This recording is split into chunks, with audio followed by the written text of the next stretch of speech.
Haleluya. Puji Tuhan, selamat sore, selamat kembali kita beribadah kepada Tuhan. Ya, puji Tuhan, langsung saja seperti yang minggu lalu saya janjikan untuk kita melanjutkan apa yang sudah kita pelajari minggu lalu. Ya, sedikit ringkasan untuk minggu lalu kita belajar tentang eskatologi. Ya. Eskatologi sekali lagi itu pelajaran di mana kita bisa melihat atau mengetahui tanda-tanda kedatangan Yesus kali yang kedua. Ya, kita juga belajar sejarah bagaimana awal mula Tuhan menciptakan langit dan bumi, bagaimana apa yang terjadi, semua dipelajari dalam eskatologi. Ya, dalam Kejadian 1 pasal 1 seperti yang kita tahu, ini hanya ringkasan yang minggu lalu. Kejadian 1 pasal 1 di mana Tuhan menciptakan langit dan bumi itu sempurna. Kemudian kalau Bapak Ibu perhatikan di ayat yang kedua, yang bumi itu menjadi gelap. Nah, pertanyaannya apa? Dan kenapa kok awalnya Tuhan menciptakan langit dan bumi itu sempurna? Kenapa di ayat yang kedua bumi itu belum berbentuk dan gelap gulita? Pertanyaannya kenapa? Ya, ada satu peristiwa atau kejadian di mana malaikat Tuhan yang dicampakkan ke bumi yang tadinya bernama Lucifer menjadi Lucifer, sehingga ketika malaikat Tuhan dicampakkan ke atas bumi, kemudian bumi menjadi gelap gulita. Itu yang menjadikan bumi menjadi tidak sempurna. Tapi kita mengetahui bahwa Allah kita adalah Allah yang sempurna, sehingga Dia merestorasi, Dia kembali membuat bumi. Ya, seperti yang kita tahu dari hari pertama sampai hari ke-6 Allah menciptakan langit dan bumi dan semua isinya termasuk kita manusia. Ya, di hari yang ke-6. Dan di hari yang ke-7 dikatakan firman Tuhan berkata Allah berhenti dan memberkati hari itu. Berhenti, saudara, bukan beristirahat, berhenti. Karena kalau kita baca di dalam Mazmur, Allah itu penjaga Israel, Dia tidak pernah tertidur. Jadi Allah itu tidak pernah beristirahat, tapi Dia berhenti dan memberkati hari-harian. Tuhan sudah bekerja dari hari 1 sampai hari yang ke-6. Di hari yang ke-7 Dia memberkati hari-hari itu. Ya. Dan kemudian setelah Tuhan Allah menciptakan langit dan bumi serta isinya, dan kemudian kalau kita baca terus, kita melihat di pasal yang ketiga dalam kitab Kejadian, di mana kisah itu manusia jatuh ke dalam dosa karena keinginannya sendiri, karena kehendaknya sendiri, sehingga manusia jatuh dalam dosa, sehingga manusia hilang dari kemuliaan Allah. Ya, kemuliaan Allah atas manusia itu hilang karena manusia jatuh dalam dosa. Ketika manusia jatuh dalam dosa, barulah dimulai namanya waktu bagi manusia. Sehingga kita mengetahui Allah mengaruniakan kita 3 zaman. 3 zaman. Zaman Bapa, zaman Anak, dan zaman Roh, atau yang kita kenal sebagai zaman kasih karunia atau zaman anugerah. Di zaman yang sekarang ini yang sedang kita jalani. Ya. Setelah manusia jatuh dalam dosa, dimulailah waktu. Ya, kita mengenal Adam sebagai bapa dari segala makhluk, dan Abraham kita mengenal sebagai bapa orang percaya. Ya, kurang lebih zaman bapa itu kurang lebih 2000 tahun. Sampai masuklah ke zaman anak, yaitu lahirlah Ishak. Ya, sebagai anak perjanjian yang nantinya dari Ishak akan muncullah Israel secara jasmani.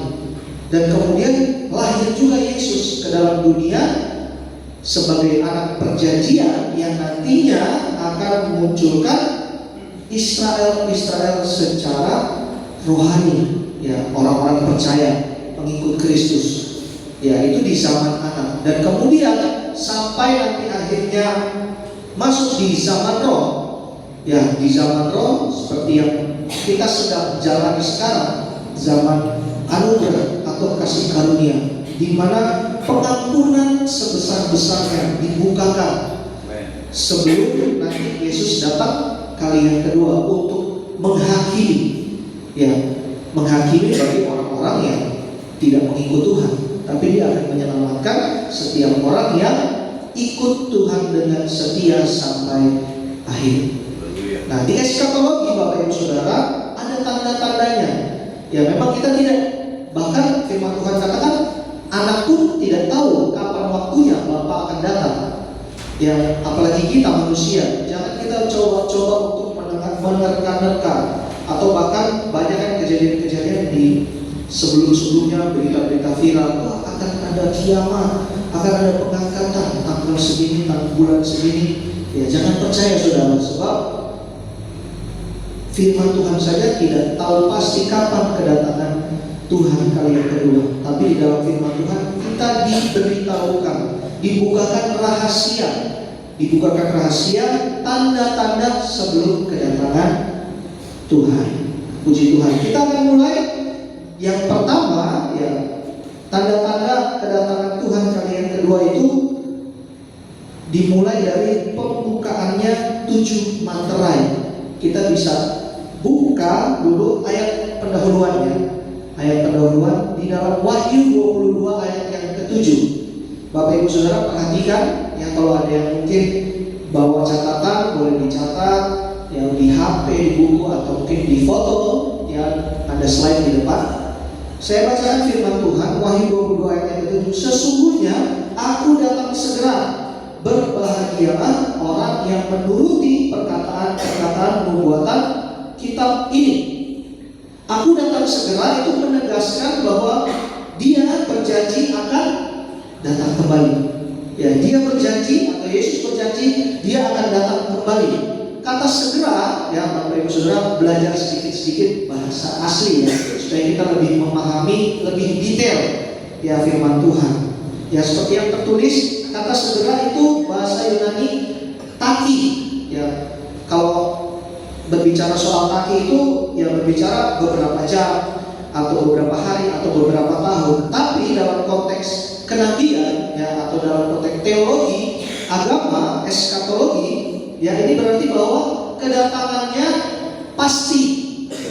Kedatangannya itu pasti dan dapat terjadi seketika. Nanti kita akan belajar dapat terjadi seketika tanpa peringatan. Ini dimaksudkan untuk menumbuhkan sikap berjaga-jaga dan kesiapan di antara orang percaya. Jadi kita mengetahui tanda-tanda Tuhan ini bukannya supaya kita menjadi takut. Wah, nanti akan terjadi aniaya, saya takut, nanti akan terjadi pembunuhan, saya takut. Tidak. Tapi firman Tuhan mengajarkan supaya kita lebih berjaga-jaga menanti kedatangan Tuhan. Nah, di slide yang selanjutnya, ya, situ perhatikan ada kata menuruti perkataan-perkataan kitab ini. Menuruti dalam bahasa Ibrani itu tereo, atau memelihara, menjaga dan mentaati. Jadi bukan hanya sekedar kita belajar untuk mengetahui apa yang ada di depan, tapi kita juga belajar hidup dengan ketaatan sesuai dengan firman Tuhan yang disampaikan atau yang kita baca dalam kehidupan kita sehari-hari. Jadi menuruti ini bukan hanya, ya, apa yang dibilang A, ya lakukan A. Tidak, tapi firman Tuhan katakan kalau kamu disuruh jalan 1 mil, jalanlah 2 mil. Ya, artinya untuk melakukan firman Tuhan kita harus maksimal, harus totalitas, bukan yang biasa-biasa saja, bukan yang standar dalam melayani Tuhan, harus totalitas, harus maksimal. Ya, di slide selanjutnya, nah itu ada slide selanjutnya 1 Tesalonika 5 Wahyu 16 ayat 15. Maaf. Lihatlah, aku datang seperti pencuri. Berbahagialah dia yang berjaga-jaga dan memelihara pakaiannya supaya dia jangan berjalan telanjang dan kelihatan kemaluannya. Nah, ini yang orang sering bilang, wah nanti Tuhan datang itu seperti pencuri, katanya nanti ada pengangkatan, rapture, ya tiba-tiba hilang, tiba-tiba diangkat. Ya, maksudnya di sini Bapak Ibu Saudara, ya orang yang melihat bahwa kedatangan Tuhan seperti pencuri itu, kalau orang itu tidak berjaga-jaga, kaget dia. Kok Tuhan udah datang aja? Karena dia tidak berjaga-jaga, makanya dia kaget melihat kedatangan Tuhan ini seperti pencuri. Yang namanya pencuri kan nggak bilang-bilang ya kalau mau mencuri ya, kalau mau datang dia nggak bilang-bilang. Tiba-tiba tuan rumahnya kaget ya ada pencuri di dalam rumah, karena si penjaga rumah tidak berjaga-jaga. Ya, seperti itulah keimanan kehidupan kekristenan kita. Ketika kita tidak sadar ya kalau waktu Tuhan sudah dekat, nanti waktu Tuhan datang kita kaget. Barulah ayat ini yang datang seperti pencuri. Nah, itu bagi orang-orang yang tidak berjaga-jaga. Dan selanjutnya, dan ini kita masuk, itu sebagai pendahuluan, dan ini kita masuk di 7 materai. Ya, kalau kita melihat, ya Bapak Ibu Saudara tahu ya, materai yang dijual-jual ya untuk mengesahkan satu mungkin perjanjian atau peraturan dan sebagainya ya, itu menjadi bukti sebagai, kalau kita lihat di dalam firman Tuhan, sebagai jaminan. Materai itu menjadi jaminan bagi setiap kita umat Tuhan yang diselamatkan, yang nantinya akan memerintah bersama-sama dengan Yesus di kerajaan 1000 tahun damai. Jadi kita harus diberi materai, harus dimateraikan oleh Tuhan. Dan yang kedua, sebagai hak milik. Ya, kita yang sudah diberikan materai oleh Tuhan, kita menjadi hak milik. Ya, seperti Paulus, hidupku bukannya aku lagi, tapi Kristus di dalamku. Karena kita sudah dimateraikan di dalam nama Tuhan Yesus Kristus. Yang ketiga, sebagai bukti pemeliharaan. Ya, kalau kita ada materai, ya kalau kita sudah dimateraikan, ya kita akan menikmati segala pemeliharaan dari Tuhan. Karena kita sudah menjadi miliknya Tuhan. Ya, sama seperti kita memiliki satu barang mungkin atau sesuatu yang kita miliki, bagaimanapun pasti kita harus menjaga barang itu supaya terawat, terjaga. Begitupun kita sebagai umat Tuhan dan orang-orang percaya yang sudah menjadi milik Kristus, yang sudah dimateraikan, ya akan mendapatkan pemeliharaan. Dan yang keempat, menikah dengan Kristus. Orang percaya atau gereja Tuhan itu digambarkan sebagai mempelai wanita dan Kristus sebagai mempelai laki-laki. Ya, ingat ya, gereja Tuhan, ya, orang percaya itu digambarkan sebagai mempelai wanita atau perempuan. Ya, sementara Kristus adalah mempelai laki-laki. Sehingga nanti kita akan, gereja Tuhan akan menikah dengan Kristus. Gereja mana yang akan menikah? Yaitu gereja yang sempurna. Ya, itu nanti kita akan bahas. Itu alasan atau tujuan mengapa materai dibuatkan dan mengapa kita perlu dimateraikan. Kita masuk pembukaan di materai yang pertama dalam kitab Wahyu pasal 6 ayatnya yang pertama sampai ayatnya yang kedua. Maaf kalau agak terlalu cepat, ya mungkin saya akan mengejar, bisa materai setidaknya, mungkin materai pertama bisa selesai. Ya, yang pertama Wahyu pasal 6 ayat yang ke-1 ayat yang sampai ayat yang kedua. Saya bacakan. Yang materai pertama ini tentang kedatangan Yesus kali yang pertama. Ya, saya bacakan firman Tuhan, Bapak Ibu boleh perhatikan. Maka aku melihat anak domba itu membuka materai pertama dari ke-7 materai itu, dan aku mendengar yang pertama dari ke-4 makhluk itu berkata dengan suara bagaikan bunyi gurun, mari. Dan aku melihat sesungguhnya ada seekor kuda putih, dan orang yang menungganginya memegang sebuah panah, dan kepadanya dikaruniakan sebuah mahkota. Lalu ia maju sebagai pemenang untuk merebut kemenangan. Nah, ini seringkali menjadi kontroversi Bapak Ibu Saudara. Materai pertama ini berbicara soal kuda putih. Ya, kuda putih dan yang menungganginya ini sering dikatakan antikris. Sering dikatakan penunggang kuda putih ini katanya antikris. Nah, tapi kita mau lihat sama-sama apakah benar ini penunggang putih ini, penunggang kuda putih ini antikris? Ya, kita belajar ya, Bapak Ibu Saudara. Kita perhatikan di depan kata kuda itu menggambarkan kekuatan atau kekuasaan. Ya, dan kata putih menggunakan bahasa asli itu ipos lokos. Artinya benar-benar putih. Ingat ya Bapak Ibu Saudara, putih di sini artinya benar-benar putih sesuai dengan bahasa aslinya. Nah, kalau kita bandingkan dengan kejadian di dalam 2 Raja-Raja pasal 5 ayat ke-27, itu kisah tentang Naaman yang sakit kusta. Di situ dikatakan kulitnya putih. Nah, tapi kata putih di dalam 2 Raja-Raja ini artinya biruan atau putih yang dilebur. Ya, dia bukan pakai kata ipos atau lokos, tapi metsarkosai, artinya putihnya bukan benar-benar putih, artinya putih tiruan. Nah, tapi di dalam materai yang pertama di dalam kitab Wahyu, yang penunggang kuda putih ini memakai kata yang benar-benar putih, bukan putih tiruan, bukan putih yang dilebur, tapi putih benar-benar putih. Nah, selanjutnya pertanyaannya, siapa penunggangnya? Ya, orang tadi saya katakan orang bilang antikris. Sekarang kita lihat mahkota. Ya, mahkota di sini pakai kata aslinya Stefanus. Stefanus itu mahkota kemenangan. Mahkota kemenangan. Artinya kalau kita melihat, kita berpikir saja secara logika. Ketika penunggang kuda putih, ya dia melintasi atau dia berjalan, kita melihat firman Tuhan katakan dia memakai mahkota. Dia memakai mahkota, dan mahkota di sini artinya mahkota kemenangan. Artinya si penunggang kuda putih ini sudah dinubuatkan untuk menang, karena dia sudah memakai mahkota kemenangan. Ya, jadi dia sudah dinubuatkan untuk menang.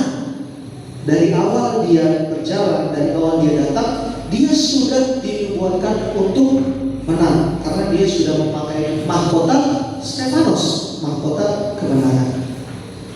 Yang kedua, di sini dia memakai ada kata panah. Dia memakai penunggang kuda putih ini, dia memakai panah.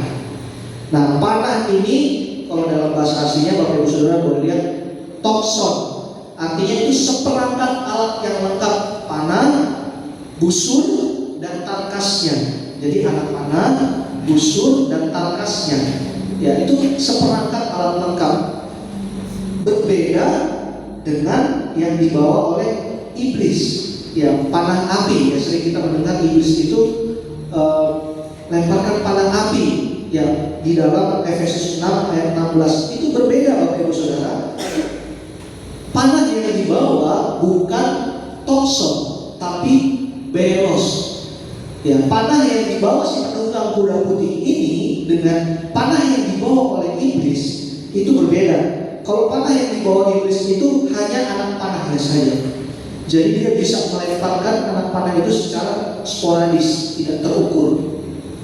Ya, terpencil asal dia melempar.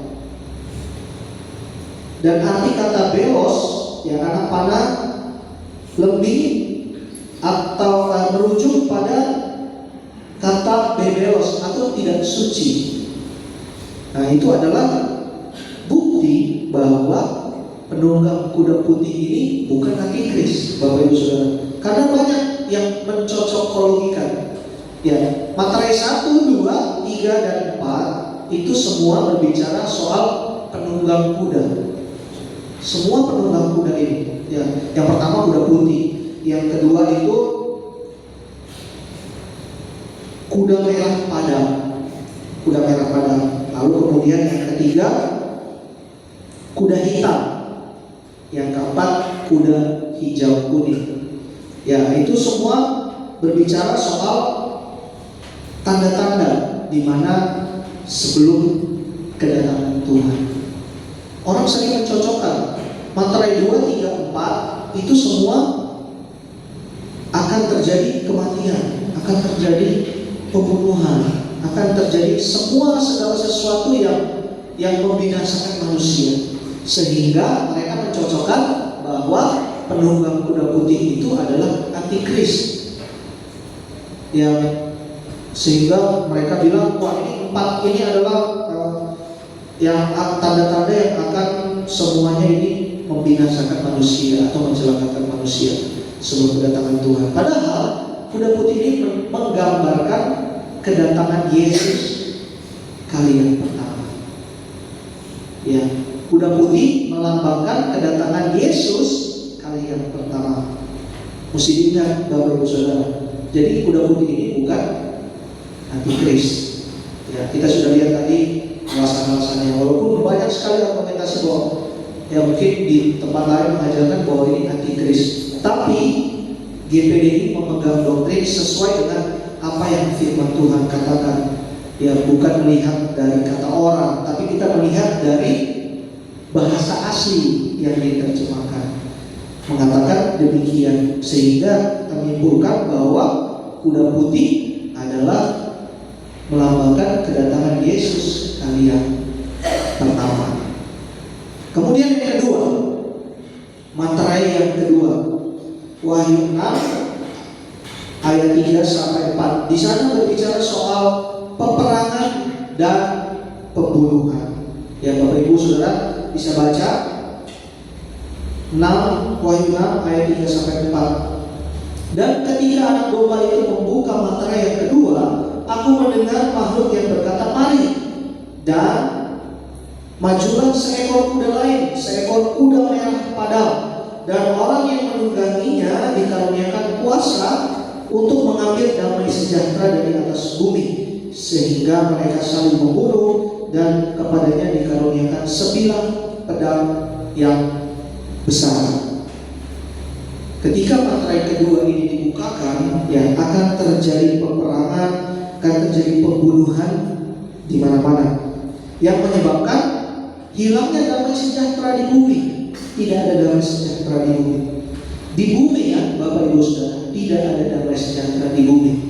Tapi kita bersyukur kepada Tuhan. Sebelum Yesus naik, ya Dia menjanjikan apa? Di dalam Yohanes 14 ayat ke-27. Yohanes 14 ayatnya yang ke-27. Damai sejahteraku tinggalkan bagimu, damai sejahteraku kuberikan kepadamu, dan apa yang kuberikan tidak seperti yang diberikan oleh dunia padamu. Janganlah gelisah dan gentar hatimu. Jadi ketika materai kedua ini dibukakan dan kuda merah padam ini lewat, yang menghasilkan pembunuhan, menghasilkan peperangan, sehingga damai sejahtera di bumi hilang. Tetapi bagi anak-anak Tuhan, bagi orang-orang percaya yang sudah diberikan damai sejahtera ya dari Tuhan, damai sejahtera dari Yesus, yaitu firman dan Roh Kudus. Firman dan Roh Kudus. Bagaimana? Pertanyaannya bagaimana? Ya, itu apa yang Yesus berikan? Yang pertama, damai sejahtera dari Allah. Yang kedua, damai sejahtera dari Yesus sendiri, yaitu firman dan Roh Kudus. Ya, jadi kita sudah diberikan damai sejahtera itu.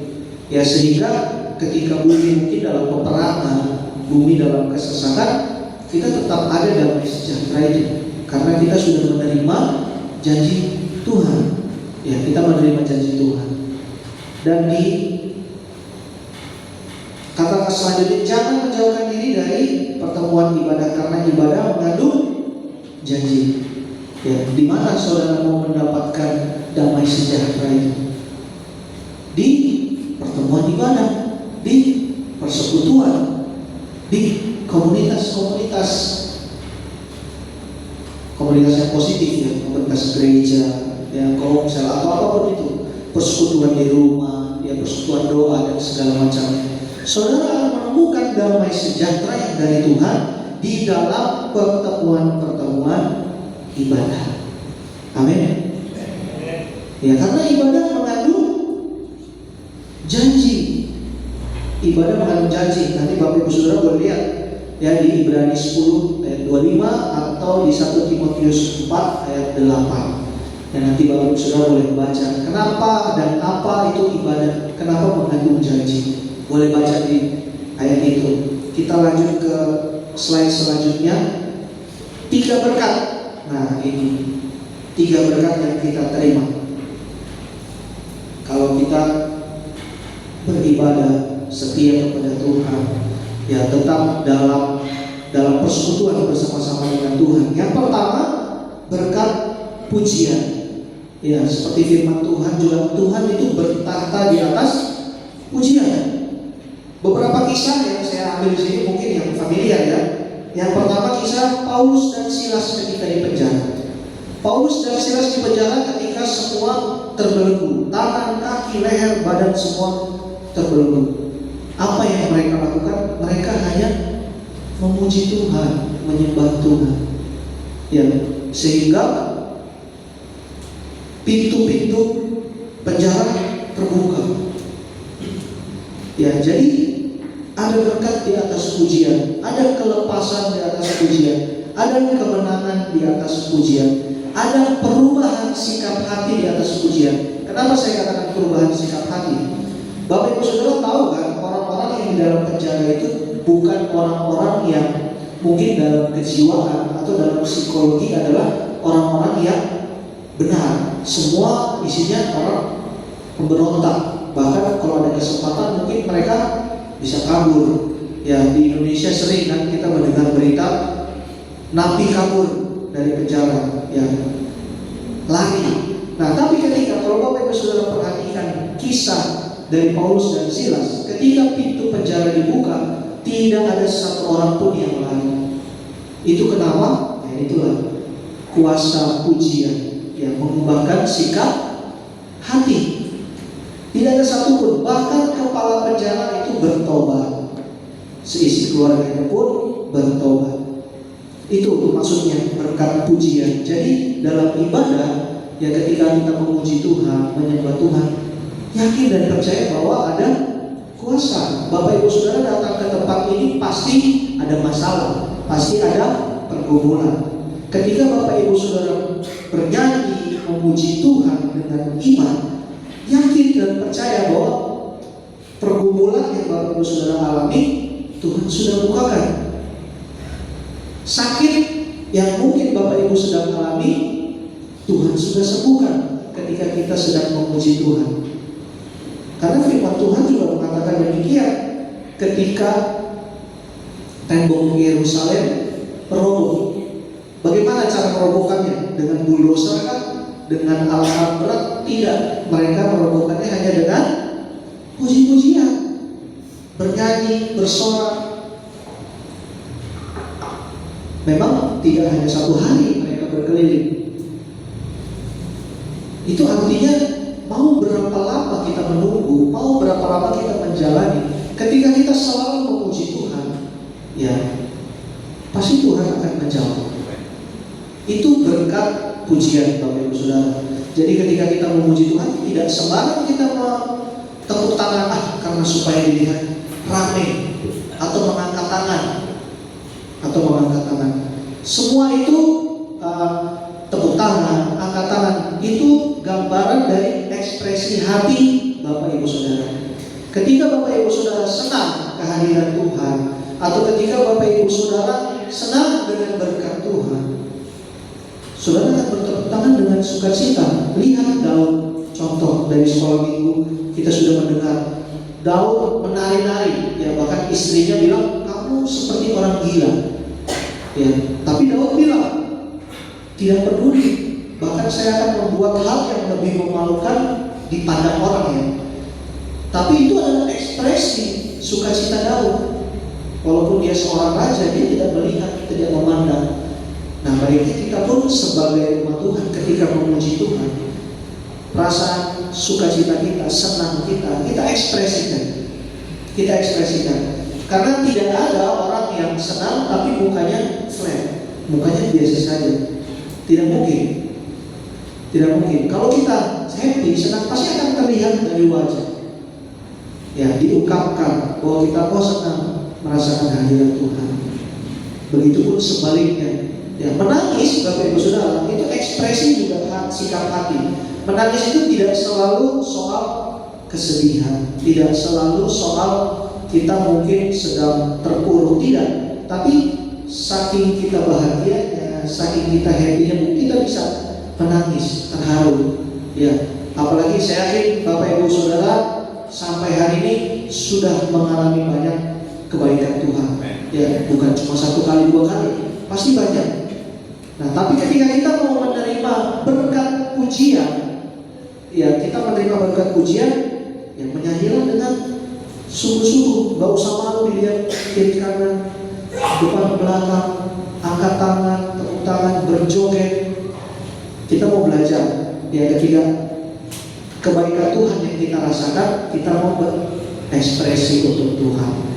Dan yang kedua, ada berkat firman. Ya, berkat pujian yang pertama, yang kedua berkat firman. Ya, firman yang menguatkan, mengajar, menegur, menyatakan kesalahan.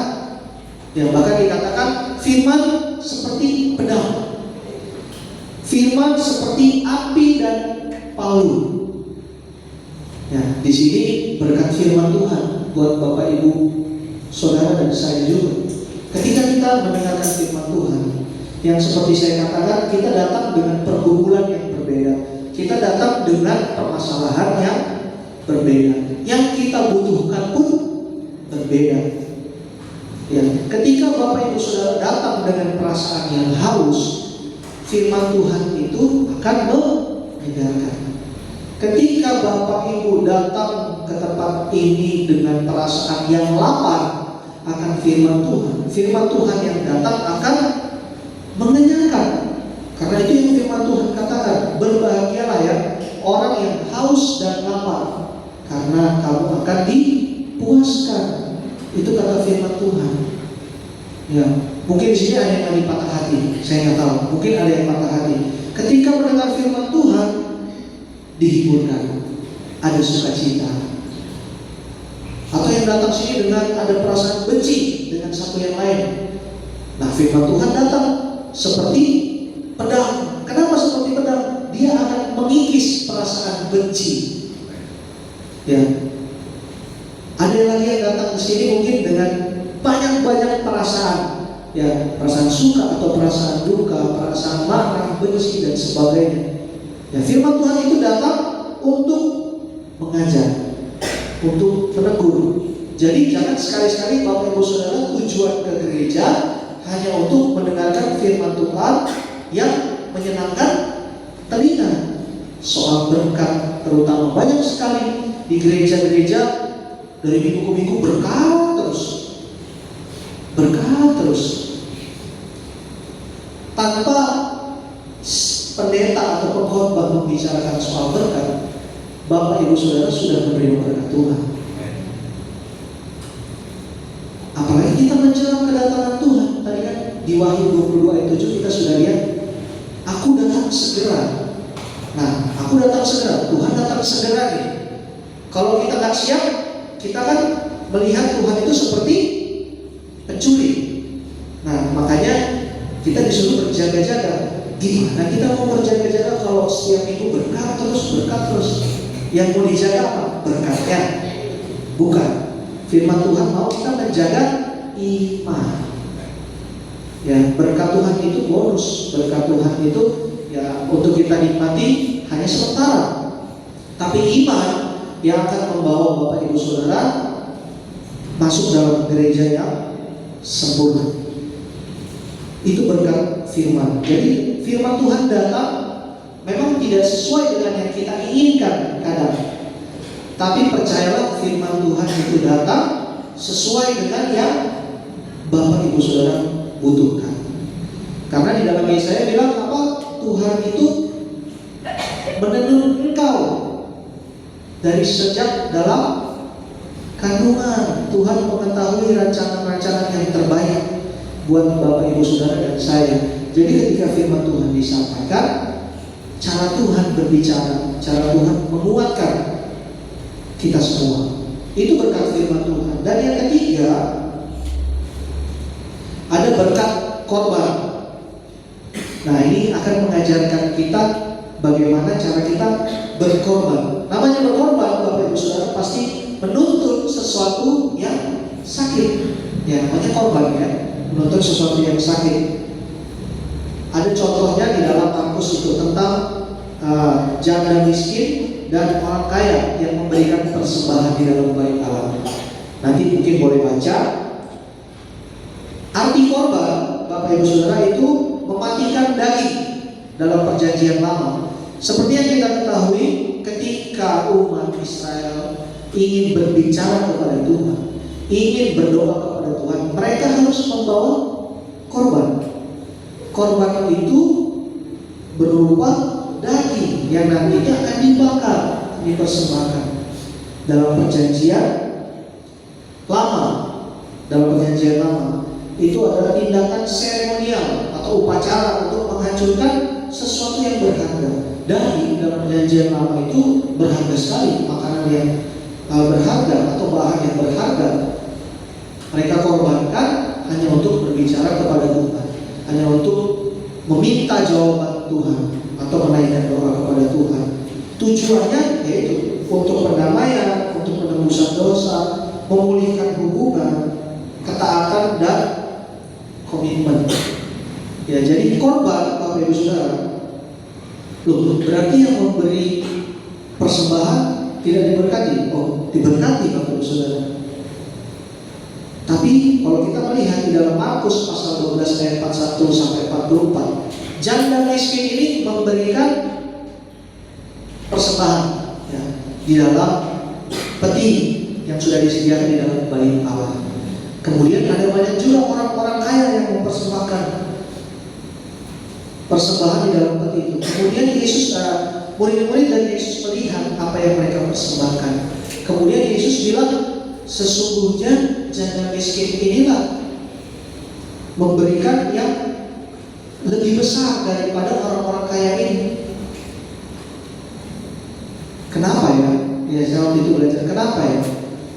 Contoh, mungkin saya punya ilustrasi. Mungkin orang kaya ini memberikan persembahan 1 juta. Contoh, memberikan 1 juta. Dan kemudian si janda miskin ini mungkin 500.000 dia berikan. Tapi Yesus bilang, janda miskin ini memberi lebih besar daripada orang kaya ini. Kenapa? Pertanyaannya kenapa? Jelas soal nominal 1 juta lebih besar daripada 500.000. Tapi kita melihat orang kaya ini memberikan 1 juta, mungkin di rumahnya atau di tabungannya masih ada 1 miliar. Sedangkan janda miskin ini dia memberikan 500.000 dan sudah tidak ada apa-apa lagi di rumah, sudah tidak mempunyai apa-apa lagi. Berarti yang diberkati janda miskin saja? Tidak, yang kaya pun diberkati Tuhan. Tapi di sini Yesus mengajarkan murid-murid bahwa yang lebih besar adalah si janda miskin, karena dia memberikan korban. Kenapa dikatakan memberikan korban? Karena itu tadi, korban menuntut sesuatu yang sakit. Mungkin baru saya udah gak ada apa-apa lagi, udah kasihlah untuk Tuhan, kasihlah untuk Tuhan. Kita diajarkan melayani Tuhan seperti itu, Bapak Ibu Saudara, untuk berkorban. Mungkin bukan dengan materi, tapi dengan waktu mungkin, yang bukan juga materi, bisa soal waktu, usaha, jasa, tenaga kita, korban. Ada sesuatu yang kita berikan lebih kepada Tuhan.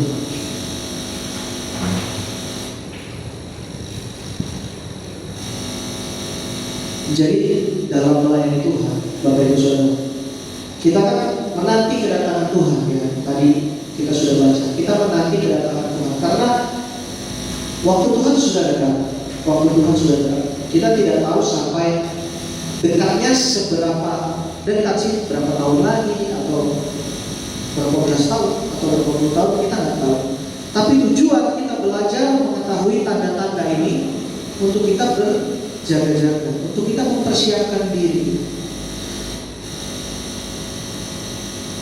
Dari mantra yang pertama dan yang kedua, kita sudah belajar bahwa yang pertama berbicara soal kedatangan Yesus kali yang pertama, yang dimana Roh Kudus dicurahkan, bisa dikatakan sebagai hujan awal. Ya, jadi ada hujan awal dan hujan akhir. Tapi nanti itu akan jelaskan lagi. Dan kedatangan Yesus yang pertama itu menandakan hujan awal, ya, pekerjaan Roh Kudus, ya, itu juga digambarkan di Kisah Para Rasul pasal 2, di mana murid-murid Tuhan dipenuhkan dengan Roh Kudus. Ya, itu hujan awal, memulai hujan awal. Ya, di mana itu tadi mantra yang pertama dibukakan. Dan yang kedua, kita sudah melihat tanda-tandanya peperangan dan pembunuhan, dan itu sudah terjadi. Ya, dari Perang Dunia I, Perang Dunia II, itu sudah terjadi. Dan semakin kesini kan kita melihat semakin terus bertambah peperangan,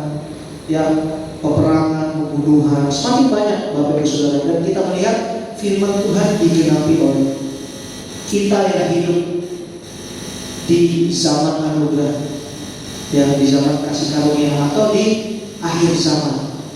Ya, sebab itu ketika masih ada kesempatan, ya ini masih ada kesempatan Bapak Ibu Saudara untuk kita berubah, ya, untuk kita berjaga-jaga. Selagi masih ada kesempatan, mari sama-sama kita mau berubah dalam kehidupan kita yang lebih baik, ya, keadaan yang berjaga-jaga. Ya, tadi janji firman Tuhan, janji ibadah, ya, ada berkat pujian, berkat firman, dan berkat korban. Ya, kita belajar sungguh-sungguh beribadah dan sungguh-sungguh melayani, sungguh-sungguh mendengarkan firman, terlebih lagi sungguh-sungguh berkorban untuk Tuhan. Ya, apapun itu bentuknya, Bapak Ibu Saudara. Ya, kalau kita memberi sesuatu belum dengan perasaan sakit, belum korban namanya. Ya, kalau kita memberi sesuatu, kalau belum ada rasa sakit atau ada sesuatu yang kita korbankan, itu belum korban. Ya. Tapi mari kita belajar. Ya, kita belajar sama-sama untuk kita juga semakin memahami firman Tuhan, semakin mengerti dan mengetahui tanda-tandanya yang Tuhan berikan. Mungkin sampai di sini, baru sampai di mantra yang kedua. Nanti kalau ada waktu lagi minggu depan kita akan lanjutkan lagi. Ya, mungkin nanti kalau ada pertanyaan atau mungkin bingung maksudnya apa, dicatat aja dulu. Dicatat, nanti selesai ibadah boleh dikasih ke saya, boleh langsung nanti minggu depannya mungkin kita bahas sama-sama, kita belajar sama-sama supaya kita semakin mengerti firman Tuhan. Puji Tuhan, Tuhan Yesus memberkati buat kita semua.